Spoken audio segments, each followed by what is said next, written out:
Hello YouTube, and welcome to the Awesome Blackness channel, or ABC for short. My name is Mighty, and on this platform, I'm going to explore the awesomeness of our black people. That's right, whether you're big or small, celebrity or civilian, anywhere in the world, if you're awesome, you're featured here. And it's time to drop another nugget. 5, 4, 3, 2, 1. My eldest sister, or mom number 2 as I like to call her, has been in the cut enjoying my videos, which I certainly appreciate. It was she who tacitly indicated that I had work to do this month, blowing my text up with suggestions for this channel. With the understanding that my last video wasn't the last video, I cracked down and started work on this one immediately, among others coming down the pike. You know, the great thing about this channel is that it helps me discover many of these gems that I would have otherwise not been aware of, and I hope that it does the same for you. This is certainly the case for this gentleman, who was apparently hiding in plain sight. A man who was responsible for the colorful tapestry of my childhood through the magic of Disney. Ron Husband is the first African-American animator for that company.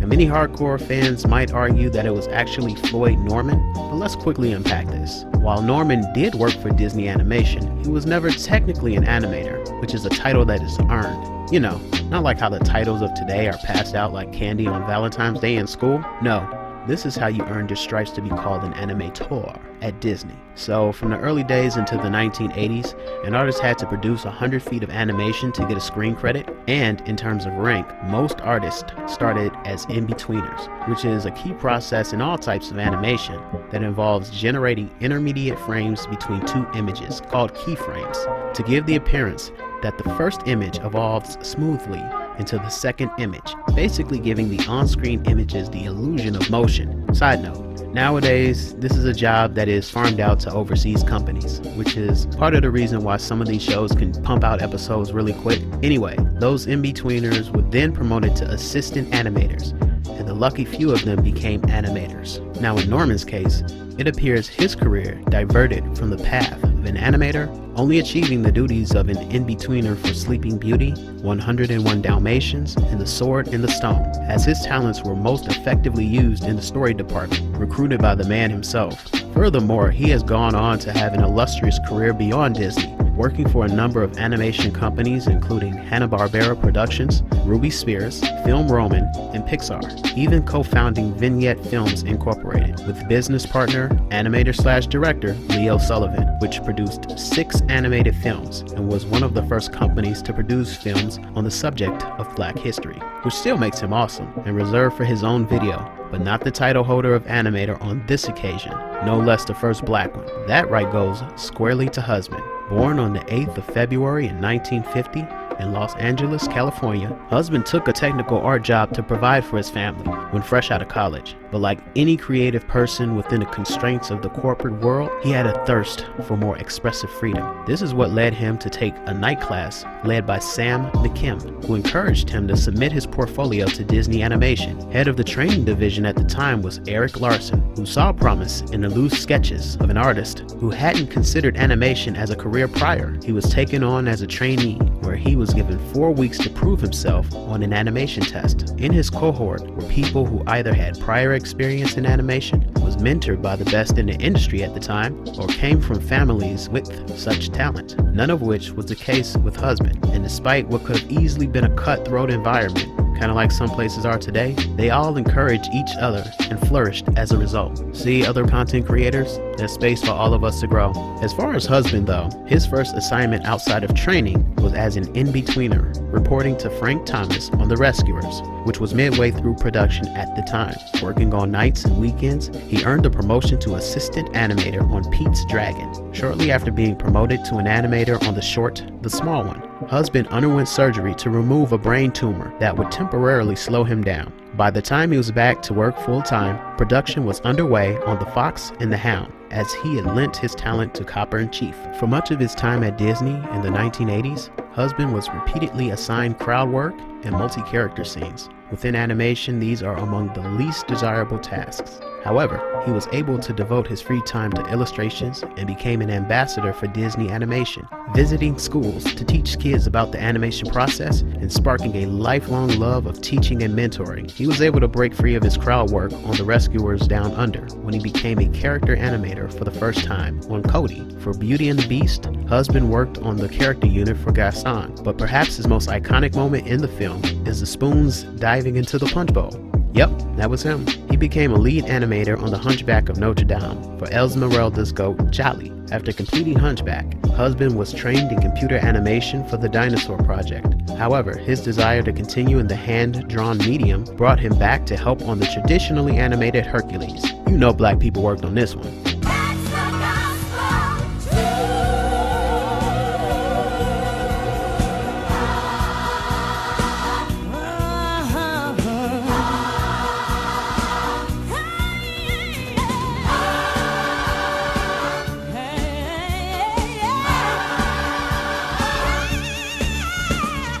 In all, Husband's contributions span 26 films, animating characters such as Jafar in Aladdin, Scar and Pumbaa in The Lion King, and John Smith in Pocahontas, among many other characters. Like most traditional animators at Disney, Husband found himself displaced in 2004 when the studio made the decision to abandon traditional hand-drawn animation, though they would revisit the concept from time to time with classics such as the 2009's Princess and the Frog, a project that the company asked if he would be interested in returning to animation on, but it would have meant giving up a steady job with no guarantee of work beyond that film, a prediction that turned out to be true, as there has been no other animation of that kind since 2011's Winnie the Pooh.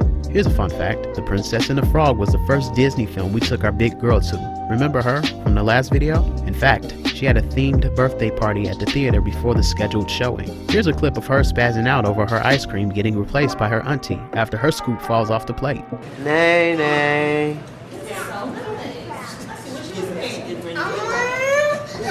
I'll get you some more.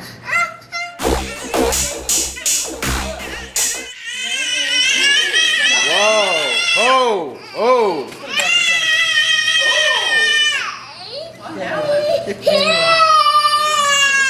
Notwithstanding the above, it was not the end of Husband's career. Ron took several animation jobs, some outside of Disney, and worked for Disney Toon Studios on projects, including 3 months in Australia, training a team of veteran animators. He worked with Disney Publishing until his retirement. His passion for teaching continues to this day, making appearances that includes being part of a panel discussion about diversity in animation at the 2016 San Diego Comic-Con, alongside Floyd Norman, proving that there is no bad blood. What makes him awesome is apparent. There are so many sectors of society that we are in that don't get enough credit, which is important for impressionable minds like mine growing up. Unbeknownst to many of us, implicitly the default for everything is unfortunately not as diverse as it really should be. I am fortunate to have discovered that not only was he a valued contributor to some of the very films that were part of mine, my wife, and even my big girl's life, but he was also a trailblazer in the process, proving that we are everywhere. You just have to know where to look, or in my case, be open to receive the information when it's given, and put it out in a video in perhaps the most appropriate time. Thanks, sis.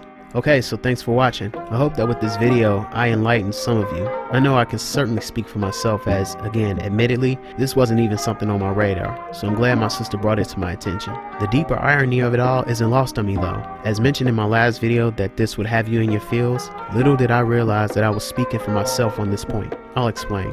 As much as February is a time where all things black is celebrated and loved, this is also the month, about 2 years ago now, that my father passed. I was right by his side when I told him to just go to sleep, Dad. And so he did. The next level of this is that if ever there was a doppelganger, Ron Husband is a dead ringer for my father.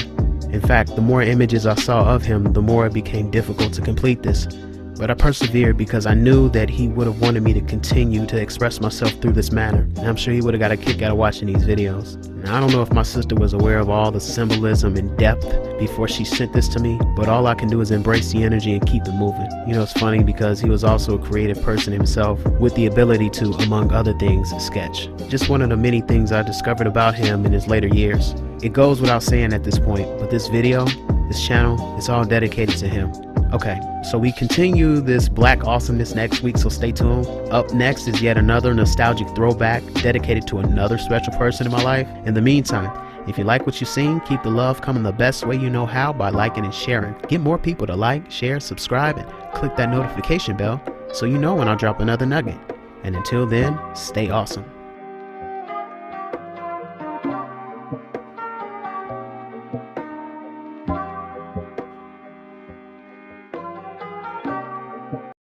This video is also dedicated to my sister's longtime friend. Really, she's a friend of the entire family, Lynn. We just found out that her father recently passed.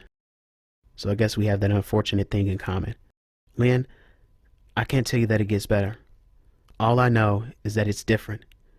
It'll always be different. I would just encourage you to be the best you that you can be while you're still here. That way, at the family reunion, when you're running into his arms just like you did when you were a little girl, he can tell you with a big embrace, "Well done. I'm proud of you, baby." That's what I'm hoping for when I see my dad again, and what I hope to do for my little girls.